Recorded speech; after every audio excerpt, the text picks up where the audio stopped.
অনেক রাজারা ওই সময় ছিল বলে ওকে রাজাপুরও বলা হয়, ওই জন্য বলে রাজাপুর জগন্নাথ। বামনপুকুরে এক সূত্রধর ছিলেন যে ভালো শিল্পী, কিন্তু তার হাতে কুষ্ঠরোগ ছিল। জগদীশ গাঙ্গুলি তাকে অনুরোধ করতে, তখন তিনি বিগ্রহ তৈরি করলেন। আর তৈরি করতে করতে ওই বিগ্রহ যখন পূর্ণ হলো তার হাতও ভালো হয়ে গেল। আর জগদীশ গাঙ্গুলি ওই যখন এই কাঠটাকে স্পর্শ করলেন তখনই তার চোখ ভালো হয়ে গেল। মানে ওনাদের বাড়ির একজন মহিলা খুব অসতী ভাবে ছিল বলে জগন্নাথ বললে তোমাদের হাতের সেবা নেবো না, হ্যাঁ তোর এখান থেকে পালা। হ্যাঁ, তো পালাইনে তো কলেরা রোগে মারা গেছে। তো ওখানকার লোক পুরা চলে গেল। তখন জগন্নাথ আস্তে আস্তে আবার মাটির নিচে চলে গেল। তো জগন্নাথ বলদেব সুভদ্রা উনি মহারানী মাটির নিচে অবস্থান করছেন। কিন্তু ভগবান বেশি দিন থাকে না, আবার ভক্তের মাধ্যমে আবার প্রকটিত হয়, বুঝেছেন? তাই উনি চিন্তা করলেন, হে প্রভু জগন্নাথ, আমার স্ত্রী অন্নপূর্ণা তার অন্য ছেলের সঙ্গে বিয়ে ঠিক করেছে, কিন্তু সে তো চায় না, সে আমাকেই চায় স্বামী রূপে। তা আমি ওকে রক্ষা করতে চাই, আপনি আমাকে সাহায্য করুন। তো ও শুয়ে আছে, জগন্নাথ দেব গরুড়ের পিঠে করে একদম ওর বাড়ি শ্বশুর বাড়ির সামনে পৌঁছে দিয়েছে। হ্যাঁ, তো শ্বশুর বাড়ির লোকেরা জামাইকে এইভাবে দেখে ঘৃণার মতো করছে, কিন্তু অন্নপূর্ণা তাকে আদর করে ডেকে নিয়ে যাচ্ছে। তখন লোকের সম্মান দেখে অন্নপূর্ণা নিয়ে যেতে তারা স্নান টান করে নতুন পোশাক দিলে এই দিল। কিন্তু ওরা চিন্তা করলো যে আমি এ তো এখন অন্নপূর্ণা যা খেতে দিচ্ছে তাই খাচ্ছে, তাই এক কাজ করি, হ্যাঁ তা পিঠা তৈরি করি। পিঠা তৈরি করে পিঠার ভেতরে বিষ মাখিয়ে আর দিয়েছে। আর রঘু কি করেছে, হ্যাঁ তা ও জগন্নাথকে ভোগ লাগিয়েছে। লাগানোর পরে ও স্ত্রী এসে বলছে পিঠা খাবে না, পিঠার ভেতর বিষ দেওয়া আছে।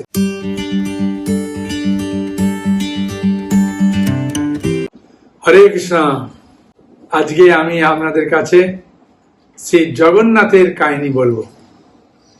আমাকে বহু ভক্ত প্রশ্ন করেছেন, প্রভু মায়াপুরে যে ইস্কনের জগন্নাথ আছে, ওই জগন্নাথ কিভাবে এখানে প্রতিষ্ঠিত হলেন? আর এই জগন্নাথের বহু মাহাত্ম্য শুনেছি, তো এই জগন্নাথ সত্যিকারে কি পুরী থেকে অভিন্ন? আমি বললাম, হ্যাঁ, পুরীর জগন্নাথ থেকে এই জগন্নাথ অভিন্ন। আর এই জগন্নাথের পাশে যে সুভদ্রা আছে, এই সুভদ্রা দেবী সারা পৃথিবীতে মনে হয় এরকম সুভদ্রা দেবী কে এত আকর্ষণীয় নেই। এই সুভদ্রা দেবী খুব আকর্ষণীয়। এবং পাশে বলদেব আছেন, অপূর্ব বিগ্রহ জগন্নাথ বলদেব সুভদ্রা। আপনারা যদি দেখতে চান আমি আপনাকে দেখে দিচ্ছি। এই দেখুন জগন্নাথ বলদেব সুভদ্রা। সুভদ্রা মাকে দেখেছেন? খুবই অপূর্ব। এ পুরী থেকে অভিন্ন, এটা ঠিকই। আর এই কথা তো আমি বলছি না, এই কথা ভক্তিবিনোদ ঠাকুর তিনি বলছেন। হ্যাঁ, নবদ্বীপ ধাম মাতে আছে, শ্রী সরডাঙ্গা নামে অতি মনোহর, জগন্নাথ বৈশে যথা লইয়া সবর, পূর্বে যবে রক্তবাহু দৌরাত্ম করিল, দয়িতা সহিত প্রভু হেতায় আইল। বুঝেছেন? রক্তবাবু অসুখ, হ্যাঁ, সে যখন অত্যাচার করতে শুরু করলেন, হ্যাঁ, তখন জগন্নাথ দেব এখানে এসেছিলেন। সেই কাহিনী বলবো। এমনকি নিত্যানন্দ প্রভু যখন শিল জীব গোস্বামীকে নিয়ে নবদ্বীপ ধাম পরিক্রমা করছিলেন, তখন নিত্যানন্দ প্রভু শ্রীজীব গোস্বামীকে বললেন, হ্যাঁ, খুব সুন্দর কথা। তা ওই দেখো সরডাঙ্গা অপূর্ব দর্শন, শ্রী পুরুষোত্তম সম ওই ধাম হয়, নিত্য জগন্নাথ স্থিতি তথায় নিশ্চয়। মানে জগন্নাথ দেব স্থায়ীভাবে এখানে আছে জগন্নাথপুরী থেকে আসার পরে। তাহলে এই যে ভক্তিবিনোদ ঠাকুর লিখছেন, হ্যাঁ, যে পূর্বে যবে রক্তবাবু দৌরাত্ম করিল, দয়িতা সহিত প্রভু হেতায় আইল। না, সপ্তদশ শতকে কাহিনী যে সেই সময়তে ভক্তিবিনোদ ঠাকুর তিনি বলছেন যে ওই সপ্তদশ শতকে একজন উড়িষ্যা প্রদেশে একজন খুব কি বলবো আপনাকে, অত্যন্ত ভগবত বিদ্বেষী অসুর, তার নামও রক্তবাবু। হ্যাঁ, আর সে পাপময়, অধার্মিক এবং ভগবত বিগ্রহ ধ্বংস করার জন্য সে একদম খুব আগ্রান্বিত। যেখানে দেখতে পায় সেখানে বিগ্রহ নষ্ট করে দেয়। আর করতে করতে উড়িষ্যার দিকে, জগন্নাথের দিকে আসছে। তাই পাণ্ডাগণ খুব চিন্তিত হয়ে পড়লেন যে এই রক্তবাবু অসুরের উপদ্রব থেকে প্রভু আপনাকে কিভাবে রক্ষা করব। প্রভু বললেন, এটা আমার লীলা, কখনো কখনো আমি বিভিন্ন জায়গায় ঘুরতে যাই, এইভাবে অসুরদের উৎপাত আমি সৃষ্টি করি। ঠিক আছে, তোমরা যখন নিয়ে যেতে চাইছো আমার সেবকগণ নিয়ে যাবে। তা দৈত্যাগণ জানতে পেরেই সঙ্গে সঙ্গে ওরা, দৈত্যাগণ হচ্ছে শবর জাতি যাকে বলে, কারণ বিশ্বাবসুর পরিবারের লোক, জানতে পেরেই সঙ্গে সঙ্গে জগন্নাথকে তুলে নিয়ে একদম চলে আসছে। জগন্নাথ বলদেব সুভদ্রা মহারানী আসছে।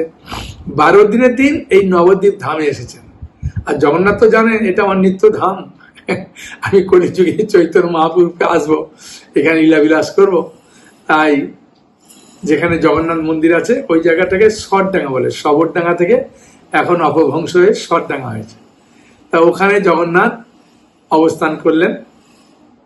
করার পরে বললে আমি এখানে থাকবো, এই পরিবেশ আমাকে খুব ভালো লাগছে। তো ওরা এখন ছোট্ট একটা মন্দির করেছেন।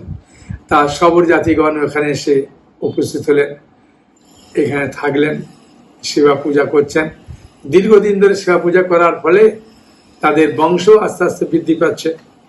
কিন্তু ভগবানের ইচ্ছা হঠাৎ জগন্নাথ ওখান থেকে চলে গেলেন। তাই শবর জাতিগণ বললেন যে আমাদের প্রভু জগন্নাথ যখন নেই, বিভিন্ন কারণের ফলে শবরগণ ওখান থেকে চলে যায়। এবং জগন্নাথ ওখান থেকে যেহেতু অপকট হয়ে গেছেন, তার তো নিত্য স্থিতি বলছে না। হ্যাঁ, নিত্যান্ত প্রভু কি বললেন যে ওই দেখো শটডাঙ্গা অপূর্ব দর্শন, শ্রী পুরুষোত্তম সম ওই ধাম হয়, নিত্য জগন্নাথ স্থিতি তথায় নিশ্চয়। তাই সেখানে ছিলেন। তারপরে যে 16শ শতকের সময় চৈতন্য মহাপ্রভু সময়ে জগদীশ গাঙ্গুলি বলে একজন ব্যক্তি, সে ভক্তদের সঙ্গে পুরী যেতেন, কিন্তু বয়স হয়ে গেছে, পুরী যেতে পারছেন না।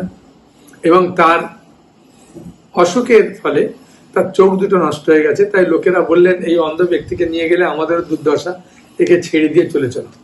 যখন জগদীশ গাঙ্গুলি জানতে পারলেন যে লোকেরা চলে গেছে, তাই তিনি চিন্তা করেন আমি গঙ্গায় গিয়ে আত্মহত্যা করব। কে রাত্রিবেলা স্বপ্ন দিলেন ভগবান যে আমি দারু রূপে আসবো, তুমি ওই গঙ্গায় যখন স্নানে যাবে তখন আমাকে পাবে। তা গঙ্গা স্নান করতে গিয়ে এরকম করে হাত তুলেছে, দেখছে কাঠ। তা ওই কাঠ তুলে নিয়ে এলেন অনেক লোক মারফতে। তারপরে বামন পুকুর, হ্যাঁ, ওখানে অনেক ব্রাহ্মণরা বাস করতে পারে, বামন পুকুর।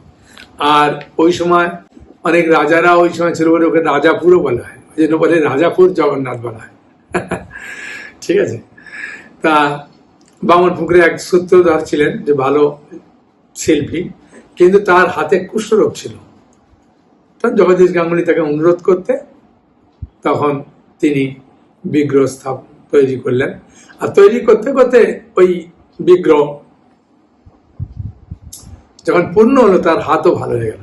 আর জগদীশ গাঙ্গুলি ওই যখন এই কাঠটাকে স্পর্শ করলেন তখনই তার চোখ ভালো হয়ে গেল। মানে ভগবানের এই একটা মাহাত্ম্য, বুঝেছেন? ভগবানকে যদি আপনি ভালোবাসবেন, ভগবানও আপনাকে ভালোবাসবেন। হ্যাঁ, ভগবানের একটা বিশেষ কৃপা। ওই জন্য জগন্নাথকে বলা হয় করুণাময় বিগ্রহ, বুঝেছেন? কেন করুণাময় বিগ্রহ বলে? আমাদের চোখের কোণে একটু লাল আছে, সেই জন্য আমরা ছেলে মেয়ে স্ত্রী পুত্র সবাইকে একটু ভালোবাসি। আর জগন্নাথের চারিদিকে দেখবেন পুরাটা দেখবেন লাল, বুঝেছেন? জগন্নাথ বলদেব সুভদ্রা তিনজনই চোখের চারদিকে খুব সুন্দর লাল রঙ আছে। হ্যাঁ, সেই জন্য এটা হচ্ছে করুণার প্রতীক।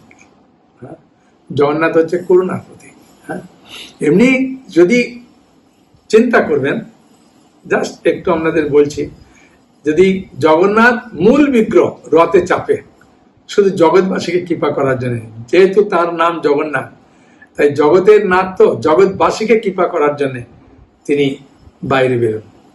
কেন অনেকে মন্দিরে আসতে পারে না, তাই তাদেরকে কৃপা করার জন্য জগন্নাথ বাইরে যায়। তাই জগদীশ গাঙ্গুলির মাধ্যমে আবার এই জগন্নাথ অপকট হয়ে গেছিলেন না, ওই জগন্নাথ আবার প্রকট হলেন। হ্যাঁ, বুঝেছেন? জগন্নাথ প্রকট হলেন, জগন্নাথ প্রকট হয়ে সেবা পূজা চলছে।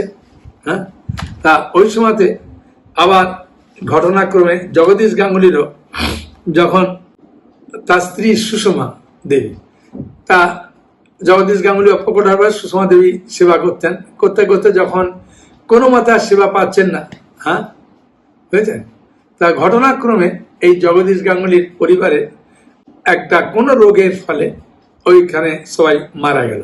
মানে ওনাদের বাড়ির একজন মহিলা খুব অসতী ভাবে ছিল বলে জগন্নাথ বললে তোমাদের হাতের সেবা নেবো না, হ্যাঁ তোর এখান থেকে পালা। হ্যাঁ, তা পালাইনে তো কলেরা রোগে মারা গেছে। তা ওখানকার লোক পুরা চলে গেল। তখন জগন্নাথ আস্তে আস্তে আবার মাটির নিচে চলে গেল। তা জগন্নাথ বলদেব সুভদ্রা উনি মহারানী মাটির নিচে অবস্থান করছেন। কিন্তু ভগবান বেশি দিন থাকে না, আবার ভক্তের মাধ্যমে আবার প্রকটিত হয়, বুঝেছেন? যখন জগদীশ গাঙ্গুলির মাধ্যমে তিনি প্রকাশিত হলেন, আবার অপ্রকাশিত হয়ে গেলেন। হ্যাঁ, তা সেই সময়তে আজ থেকে 70-80 বছর আগে বলতে পারেন। হ্যাঁ, তা রাজাপুরে মন্দির জগন্নাথ বিগ্রহের কোনো চিহ্ন থাকে না, চারিদিকে জঙ্গল, উঁচু ঢিবি, কিন্তু জগন্নাথের স্থলে নিত্যকাল স্থিতি না, নিত্যানন্দবাবু বলেছেন। হ্যাঁ, তাই তিনি দীর্ঘকাল অন্তরিত থাকতে পারেন না। আজ থেকে প্রায় ওই 80 বছর আগে যখন শ্রমিকরা ওইখানে মাটি কাটছিল, তখন ওই ঢিবি তো উঁচু, তখন মাটি কাটতে যাচ্ছে, তা সেই সময় হ্যাঁ ওই তলদেশ থেকে জগদীশ গাঙ্গুলির যে বিগ্রহ, হ্যাঁ সেই বিগ্রহ নিদর্শন হ্যাঁ আবিষ্কার হলো।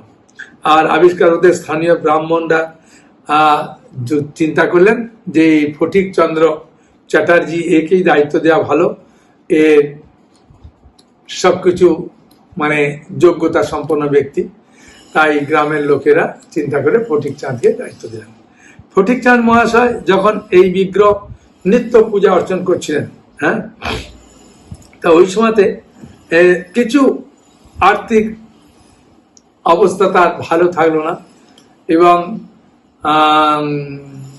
তিনিও চিন্তা করলেন যে আমার পূজাতে ঠিক মতো আমি সময়ও দিতে পারছি না, আমার আর্থিক সচ্ছলতা নাই, তা এখন কি করা যায়? এই বিগ্রহকে উপযুক্ত স্থানে উপযুক্ত পাত্রে দেওয়াটাই আমার কর্তব্য।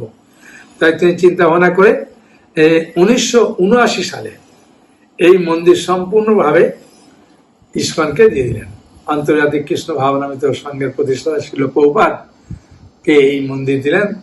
কেন বিদেশিরা জগন্নাথ পুরীতে বিদেশিরা যেতে পারে না, আর স্বয়ং জগন্নাথ এখানে এসেছেন, পুরীর জগন্নাথ এই জগন্নাথ অভিন্ন।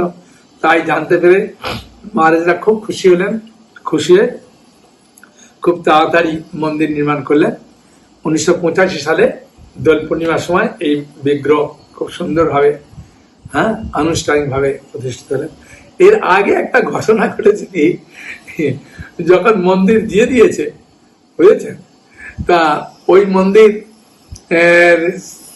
ওরা চিন্তা করলো যে ভালোভাবে লিখে টিকে দিচ্ছে না, সেই জন্য পূজা ভালো করে হতো না। তবু মায়াপুর থেকে খাবার নিয়ে ওখানে দিতে যেতেন।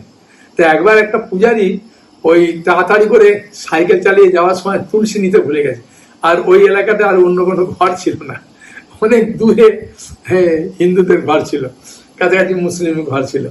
তা উনি চিন্তা করলেন জগন্নাথকে তুলসী ছাড়া কি করে দেব, এখন রেখেও যদি যাই আবার কুকুর টুকুর এসে না খেয়ে নিলে হয় ভোগ। তখন তিনি চিন্তা ভাবনা করে চিন্তা করলেন যে জগন্নাথকে বলবো যে প্রভু এই তুলসী আনতে ভুলে গেছি, আমি তুলসী ছাড়াই গ্রহণ করব বলে অন্ন টন্ন দিয়েছেন, ভোগ টোগ লাগিয়েছেন। আর যখন পূজারি খুলছেন দেখছে অন্যের উপরে ওই মঞ্জরি সমেত 2টো তুলসী পাতা একদম উপরে এরম করে গাঁথা আছে। পূজারি দেখে তো আশ্চর্য হয়ে গেল, যারে হ্যাঁ, মানে এই জগন্নাথের, রাজাপুরের জগন্নাথের মানে অপূর্ব অপূর্ব কাহিনী। আপনাদেরকে কি বলবো,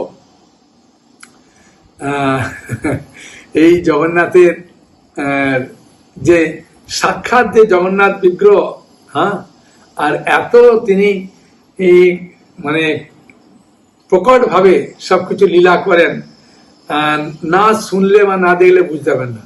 হ্যাঁ, বুঝছেন? তা জগন্নাথ তিনি চিন্তা করছেন যে আমাকে মায়াপুরে রাধা মাধবকে অনেক কিছু রান্না টান্না করে দিচ্ছে, ছানার সবজি টবজি দিচ্ছে, আর ওখান থেকে পূজারি আনতে তো অসুবিধা হয় না, তাই অল্প কিছু নিয়ে আসে। তাই জগন্নাথ বলদেব সুভদ্রা একদিন মন্দির ছেড়ে চলে যাচ্ছে, পূজারি গিয়ে দেখছে আরে মন্দির কোথায়, বলে প্রভু মায়াপুরে যাব, ওখানেতে খাওয়া দাওয়া ভালো হয় এখানে। তখন আবার পূজারি ডাকে। তারপর সেই কথা যখন শিশুমার জয়প্রকাশ স্বামী গুরুমাকে জানানো হয়, তখন গুরুমাজ বললেন জগন্নাথকে 56 ভোগ লাগাও এখানে। হ্যাঁ, তারপরে 56 ভোগ লাগাচ্ছে। আর ভগবানের ইচ্ছা, সত্যি বলতে কি এই জগন্নাথ এত মানে লীলা করছেন, সেই লীলার ফলে জগন্নাথকে মানুষ এসে যে যা প্রার্থনা করে ভগবান জগন্নাথ পূর্ণ করে দেয়, আর তারা জগন্নাথকে 2 হাত ভরে জগন্নাথের সেবা করেন। হ্যাঁ, একজন মুসলিম মাতাজি, তার নাতি, হ্যাঁ, আর মানে চোখটা দেখতে পাচ্ছে না ভালো করে, বহু ডাক্তার দেখেছে, হয়নি। তারপরে সে এসে জগন্নাথকে এসে বললেন যে প্রভু জগন্নাথ, আমার এরম নাতির চোখটা ভালো করে দিলে আমি তোমাকে একটা খুব সুন্দর আয়না দেবো একদম। হ্যাঁ, তা জগন্নাথ দেব ভালো করে দিয়েছে, আয়না দিয়েছে।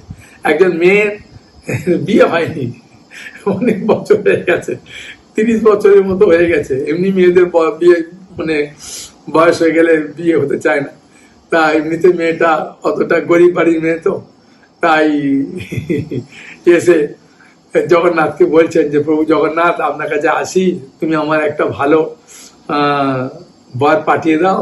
হ্যাঁ, তা ভগবানের ইচ্ছা কয়েকদিন বাদেই এমন একজন ছেলের সঙ্গে বিয়ে হয়েছে, ও তো পরের বাড়িতে কাজ করতো, ওর বাড়িতে 3-4 জন কাজ করে, ও এখন খালি জগন্নাথের রান্না করে ভোগ লাগায় আর থাকে। জগন্নাথের এইরকম অপূর্ব লীলা। একবার স্নান যাত্রার সময় এই জগন্নাথের মহাপ্রসাদ, মানে যেমন রিক্সা চালকরা, এখন তো টোটো হয়ে গেছে, কারণ রিক্সা চালক ছিল অনেক, তা 2 রিক্সা চালক, একজন হিন্দু একজন মুসলমান। তাই হিন্দু ও দুটো মানে দোনায় করে খিচুড়ি নিয়ে এসছে, আলাদা পরে বলছে আমি তোর জন্য একটা নিয়ে এলাম, তুই একটা খা। হ্যাঁ, অপূর্ব জগন্নাথের প্রসাদ। ও নিল, নেওয়ার পরে বলছে দেখ খিচুড়ি তোর বাবার ঠাকুরকে লাগিয়েছিস, খাবো না বলে একটা ছুঁড়ে দিয়েছে। আর রাত্রির বেলা বলদেব এসে ওকে বুকে চেপে ফটাফট করে মারছে। সুভদ্রা বলছে আরো মারো আরো মারো, আমার ভাইয়ের প্রসাদকে ফেলে দিয়েছে, হ্যাঁ, দাদার প্রসাদকে এরকম করে ফেলে দিল। তা জগন্নাথ বলছে না না, মারিস না। তারপরের দিন ওই মুসলিম এসে বলছে আমাকে একটু প্রসাদ দেন, আমি শ্রদ্ধা ভক্তি সহকারে খাবো। হ্যাঁ, দেন বলে দিয়েছে, তারপরে খেয়েছে। হ্যাঁ, এরকম। এমনকি জগন্নাথের কত লীলা বলবো, জগন্নাথের মানে অপূর্ব লীলা। হ্যাঁ, এই কিছুদিন আগে, হ্যাঁ, এগুলো বলা ঠিক হবে না, বলতে বারণ করেছে, তবু একটা বলে দিই। আমাদের যে প্রধান পুরোহিত আছে শিবার জননিয়াসপুর, তা স্নান যাত্রার পরে তো জগন্নাথের জ্বর হয়, তো জগন্নাথকে গায়ে রাত্রিবেলা একটা কম্বল ঢাকা দেয়। তো ওই দিন কি করেছে, কম্বলটা গায়ে দিতে ভুলে গেছে, আর প্রভু রাত্রে শুয়েছে, প্রভু রাত্রে জ্বর এসেছে আর কাঁপছে, থরথর থরথর করে কাঁপছে। আর যে গার্ড ছিল সে জ্বর হলে যেমন করে না, তা জগন্নাথ ওই গার্ড যে আছে সে দেখছে, কান পেতে দেখছে আরে কে ভেতরে আছে রে ভাই, চোর ফোর আছে নাকি। হ্যাঁ, ও আবার একটু দূরে দাঁড়িয়ে আছে, যে বেরোলে ওকে আমি কিছু মানে মারবো, একটা লাঠি নিয়ে দাঁড়িয়ে আছে, কাছে যায় না, অনেকটা দূরে। তারপরে কিছুক্ষণ বাদে বিরাট 3টার সময় কে দেখছে আওয়াজ নেই, তখন পরে ও ভোরে দেখছে আরে কেউ নেই, কি ব্যাপার। তখন পূজারীকে বললেন, তখন পূজারী তখন প্রভুকে বললেন যে এরকম ব্যাপার হয়েছে, জগন্নাথের নাকি কি হয়েছে। তো বলছে হ্যাঁ আমারও জ্বর হয়ে এসেছিল, হ্যাঁ আচ্ছা পূজারি, রাত যখন সকালে মঙ্গল আরতি করেন তখন জগন্নাথের গা থেকে কি কম্বলটা সরিয়েছিলেন? বলছেন না প্রভু, কম্বলটা ওই ট্যাঙ্কের ভেতরেই ছিল, ওই দিন দিতে ভুলে গেছেন। বলছে ওই জন্য আমার জ্বর এসেছিল। তো জগন্নাথ এরকম হয়। কাঁঠাল ছুরির লীলা তার বলেন আপনি, মানে জগন্নাথ কাঁঠাল খেতে খুব ভালোবাসে, নৃসিংহদেব আম খেতে ভালোবাসে, এরকম ভাবে বহু লীলা আছে জগন্নাথের, বুঝেছেন? তাই জগন্নাথ আর মায়াপুরের জগন্নাথের যেমন সুন্দর সুন্দর লীলা আছে, হ্যাঁ, সেরকমভাবে জগন্নাথপুরীরও ভগবানের সুন্দর সুন্দর লীলা আছে। আসলে জগন্নাথকে যে যেভাবে ডাকবে, বুঝেছেন, জগন্নাথ তাকে সেইভাবে কৃপা করবেন, এটা একদম বাস্তব সত্য। আপনি একজন অরক্ষিত বলে ভক্ত, কেন ও খুব ধনী ছিল, অ্যাকচুয়ালি ধনী ছিল, তার ধন সম্পত্তি সব মানে অন্যজনকে দান করে দিয়েছে। দান করে দিতে ওর খুব কষ্ট হচ্ছে। আর ওর স্ত্রী অন্নপূর্ণা ছিল, সে ধনী লোকের মেয়ের সঙ্গে বিয়ে হয়েছে, যেহেতু ওর টাকা ছিল অনেক, তা বিয়ে টিয়ে হয়েছে। তা অন্নপূর্ণা জানতে পারলো যে আমার স্বামী সব কিছু যেহেতু দিয়ে দিয়েছে, গরিব হয়ে গেছে, তাই আমার স্বামী এই অভাবের জন্যে সে জগন্নাথপুরী চলে গেছে। জগন্নাথপুর চলে গেছে। তখন তিনি চিন্তা করলেন আমিও জগন্নাথপুরী যাব, কিন্তু আমি একা কি করে যাব, আছে বাড়ি।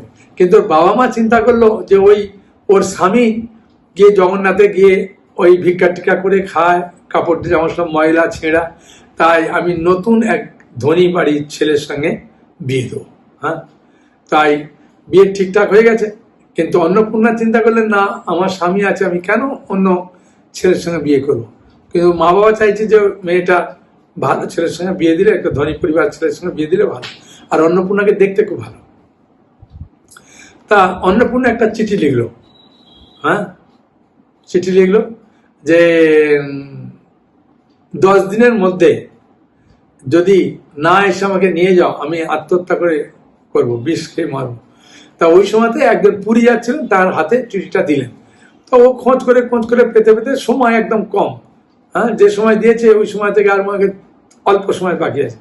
তাই উনি চিন্তা করলেন, হে প্রভু জগন্নাথ, আমার স্ত্রী অন্নপূর্ণা তার অন্য ছেলের সঙ্গে বিয়ে ঠিক করেছে, কিন্তু সে তো চায় না, সে আমাকেই চায় স্বামী রূপে, তা আমি ওকে রক্ষা করতে চাই, আপনি আমাকে সাহায্য করুন। তো ও শুয়ে আছে, জগন্নাথ দেব গরুড়ে পিঠে করে একদম ওর বাড়ি, শ্বশুর বাড়ির সামনে পৌঁছে দিয়েছে।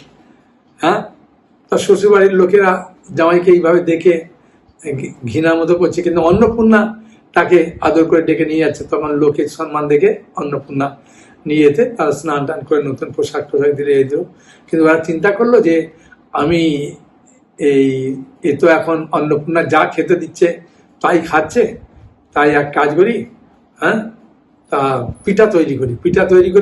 পিঠার ভেতরে বিষ মাখিয়ে আর দিয়েছে। আর রঘু কি করেছে, তা ও জগন্নাথকে ভোগ লাগিয়েছে। লাগানোর পরে ও স্ত্রী এসে বলছে পিঠা খাবে না, পিঠার ভেতরে বিষ দেওয়া আছে। কিন্তু কোন পিঠাতে দেওয়া আছে জানি না, এর মধ্যে কিছু কিছু পিঠাতে বিষ দেওয়া আছে। তখন ও বললো আমি জগন্নাথকে যদি 20 পিঠা ভোগ লাগাই, তাহলে আমি কেন খাবো না। তো 20 পিঠা ভোগ লাগিয়েছে। তা লাগানোর পরে ও যে পিঠা দুটো খেয়েছে ওই পিঠার মধ্যেই বিষ ছিল, সঙ্গে সঙ্গে মারা গেল। তা ওরা চিন্তা করলো যে একে এবার পুড়িয়ে দিয়ে আমার মেয়ে ওই সঙ্গে বিয়ে দেবো। কিন্তু ওর স্ত্রী সঙ্গে সঙ্গে ডাকলেন জগন্নাথকে, জগন্নাথ আপনি আমার স্বামীকে যদি মেরে দেন তাহলে আমি কাকে নিয়ে থাকবো, আপনি কৃপা করে আমার স্বামীকে বাঁচিয়ে দেন। ও তো আপনার প্রসাদ পেয়েছে, আর আপনার প্রতি ভক্তি করে, আপনাকে ভালোবাসে, তা আপনি কৃপা করে ওনার শরীরকে সুস্থ করে দেন। এইভাবে প্রার্থনা করেছে, আর প্রার্থনা করতেই জগন্নাথ দেব কৃপা করে দিয়েছে। আর জগন্নাথ দেব কৃপা করতেই সঙ্গে সঙ্গে ভালো হয়ে গেছে। ভালো হতে যখন নিয়ে যাচ্ছে, তখন যে ধনী ছেলের সঙ্গে বিয়ে দেওয়ার কথা হয়েছিল, ওই ধনী ছেলে আবার সৈন্য সামন্ত নিয়ে আটক করেছে। ওই সময় ওই রঘু আর তার স্ত্রী অন্নপূর্ণা প্রার্থনা করছেন, জগন্নাথ তোমার পক্ষে তো অসম্ভব কিছু নেই, হ্যাঁ, তা আমার এখন চরম সংকটে বিপদ, আপনি কৃপা করে আমাকে রক্ষা করুন। হ্যাঁ, যাই ভক্তি দিয়ে প্রার্থনা করেছেন, জগন্নাথ বলদেব সঙ্গে সঙ্গে তীর ধনু নিয়ে চলে এসছে একদম রামচন্দ্র রূপে, এসে তাদের আবার রক্ষা করেছে। মানে এক বলতে চাইছি এইটা কারণে, এবার জগন্নাথের অনেক সুন্দর সুন্দর কাহিনী আছে, জাস্ট একটা কাহিনীর মাধ্যমে বলতে চাইছি এইটাই, যে জগন্নাথের কাছে যদি সত্যি করে আমরা ভক্তি দিয়ে প্রার্থনা করি, জগন্নাথ দেব অবশ্যই আপনাকে কৃপা করবেন। হ্যাঁ, আর এই জগন্নাথের রথযাত্রায়, হ্যাঁ, যদি আপনি গুন্ডিচা মন্দিরে দর্শন করবেন, তাহলে মূল মন্দিরে দর্শন করলে যে ফল, মূল মন্দিরে দর্শন করলে যে ফল পাবেন, হ্যাঁ, গুন্ডিচা মন্দির দর্শন করলে আপনি 10,000 গুণ বেশি ফল পাবেন। হ্যাঁ, ঠিক আছে। তাই জগন্নাথের রথযাত্রা, আর একটু না বললেও নয়, অনেকে প্রশ্ন করেছেন যে প্রভু আমরা এই গুন্ডিচা মন্দির বলি, কেউ বলে মাসির বাড়ি, কেউ বলে ওটা সুন্দরাচল বা বৃন্দাবন, ও এইটা আমরা বুঝতে পারছি না, যদি একটু খুলে বলেন তো ভালো।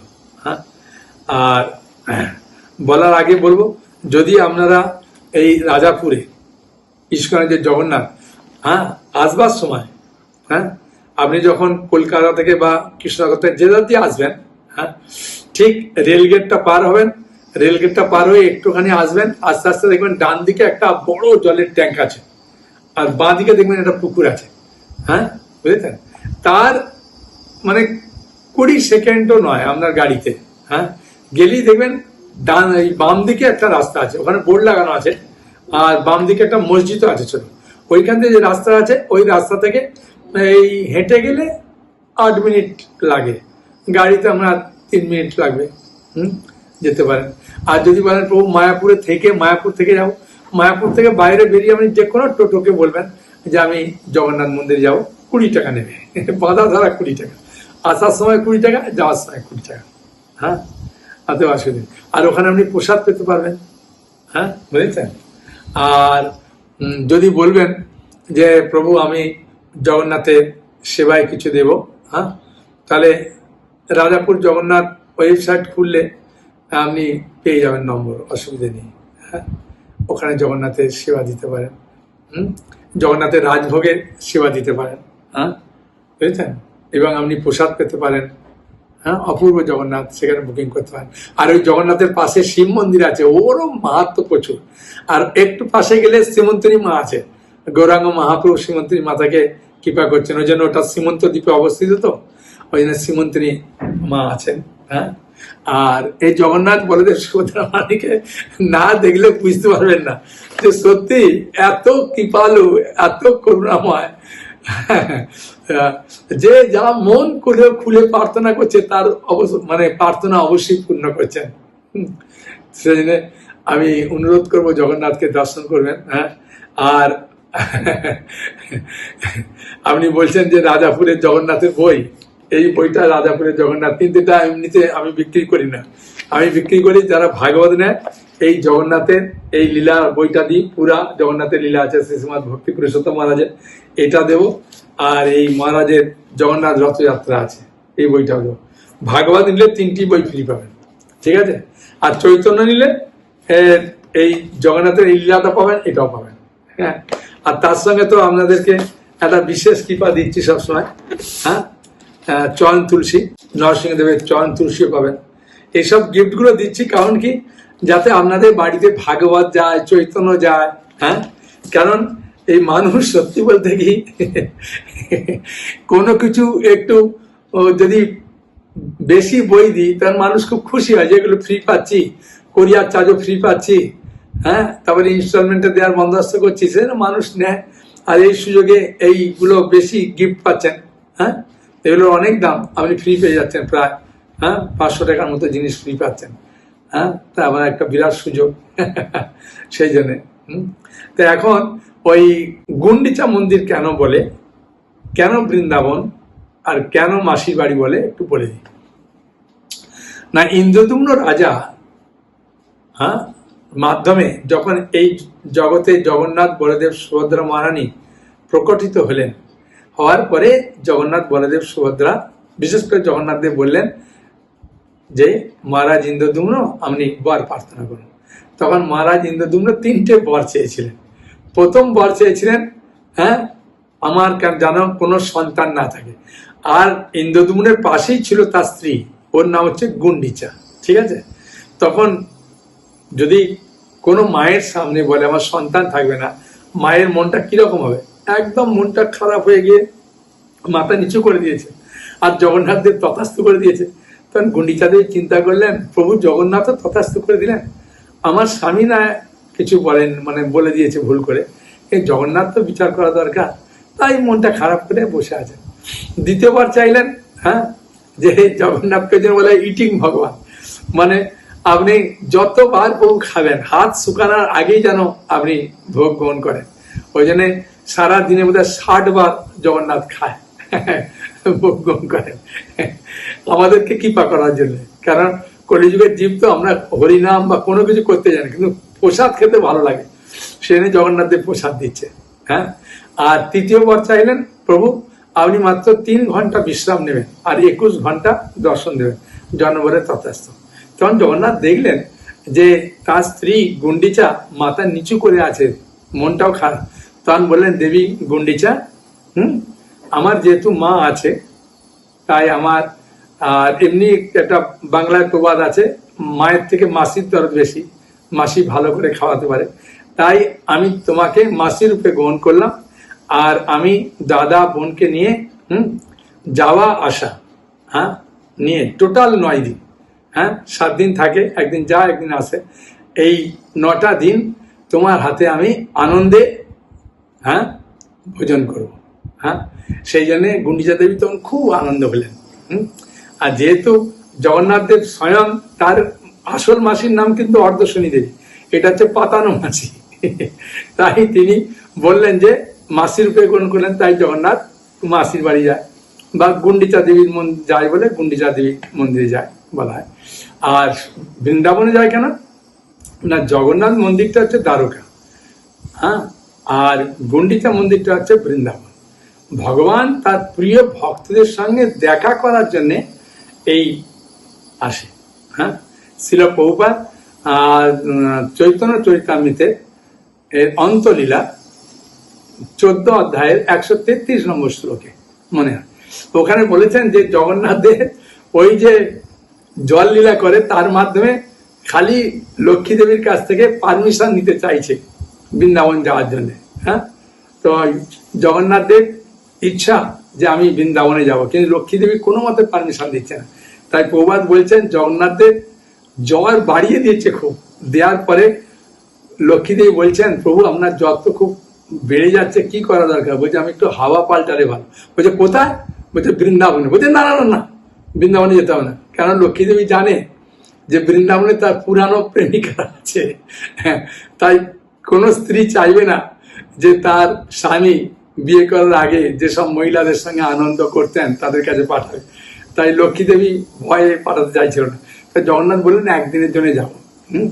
তাই একদিনের জন্য গেলেন, যাওয়ার পরে বৃন্দাবনে তার ভক্তরা আনন্দে জগন্নাথকে এমন ভাবে সেবা করেছেন জগন্নাথ ভুলিয়ে গেছে। হ্যাঁ, সেই জন্য হীরা পঞ্চমীর দিন, মানে 5 দিন বাদে, মানে লক্ষ্মী দেবী হীরা মানে দর্শন করতে যাবে। হ্যাঁ, বৃন্দাবনে, যেহেতু বৃন্দাবনে প্রবেশের অধিকার লক্ষ্মী দেবীর নেই, এর আবার আলাদা কাহিনী আছে, সেই জন্য বৃন্দাবনের বাইরে থেকে লক্ষ্মী দেবী গিয়ে জগন্নাথকে দর্শন করবেন। হ্যাঁ, সেই জন্য ওটাকে বৃন্দাবন বলা হয়, সুন্দরাচরণ। হ্যাঁ, ঠিক আছে। তাই জগন্নাথ দর্শন করুন।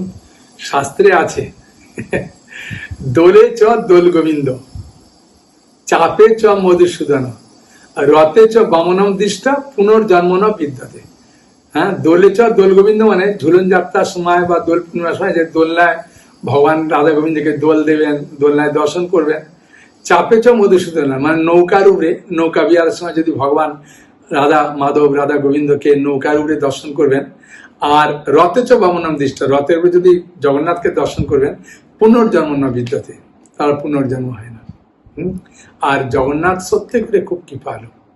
তাই আমি আপনাদের কাছে করজোড়ে অনুরোধ করব, আপনারা জগন্নাথ মন্দিরে, হ্যাঁ, যেখানে আপনাদের কাছে জগন্নাথ মন্দির আছে আর যেখানে গুন্ডিচা মন্দির হয়েছে 9 দিন ভগবান সেখানে থাকবেন, সেখানে গিয়ে অবশ্যই দর্শন করবেন, প্রণাম করবেন, আনন্দ পাবেন। কারণ মূল মন্দিরের দর্শন আর গুন্ডিচা মন্দিরের দর্শনে 10,000 গুণ বেশি ফল লাভ হয়। আবার বলছে বিশেষ করে শ্রীশ্রীমৎ ভক্তি পুরুষোত্তম মহারাজ বলছে রাত্রে দর্শন করলে আরো বেশি ফল। তাই রাত্রে দর্শন করবেন, ছেলে মেয়ে আত্মীয় স্বজন সবাইকে নিয়ে যাবেন, জগন্নাথের প্রসাদ খাবেন, আনন্দ করবেন, জগন্নাথের কথা শুনবেন, হ্যাঁ, খুব আনন্দ পাবেন এবং আপনার জীবনকে আনন্দময় করে তুলুন। এই জগন্নাথ এই রথে উঠে জগৎবাসীকে কৃপা করেন, ভক্তদের কৃপা করেন, যারা দর্শন করবেন তাদের কৃপা করেন, ভক্ত অভক্ত সবাইকে কৃপা করার জন্য জগন্নাথ, হ্যাঁ, তিনি এই রথে উঠে এই রথযাত্রা উৎসব করেন। তাই আমি অনুরোধ করব এই জগন্নাথের রথযাত্রার এই আনন্দ উৎসব থেকে কখনো বঞ্চিত হবেন না। আপনার মানব জীবনকে সার্থক করুন, আনন্দ করুন, ছেলে মেয়ে পুত্র পরিবার নিয়ে সুখে থাকুন, সকলকে নিয়ে জগন্নাথ দর্শন করুন আর জগন্নাথের প্রসাদ গ্রহণ করুন এবং আপনার মানব জীবনকে সার্থক করে তুলুন। হরে কৃষ্ণ কৃষ্ণ কৃষ্ণ হরে হরে, হরে রাম রাম রাম হরে হরে। আর মায়াপুরে এলে অবশ্যই রাজাপুরের জগন্নাথ ইস্কনের জগন্নাথ মন্দিরে যাবেন, সেখানে দর্শন করবেন, প্রণাম করবেন, সেখানে পূজা দেবেন এবং প্রসাদ গ্রহণ করে আসবেন। ঠিক আছে? হরে কৃষ্ণ। জয় জগন্নাথ বলদেব সুভদ্রা মহারানী কি জয়। আরেকবার জগন্নাথ দর্শন করুন। জয় জগন্নাথ বলদেব সুভদ্রা মহারানী কি জয়। হরি বল।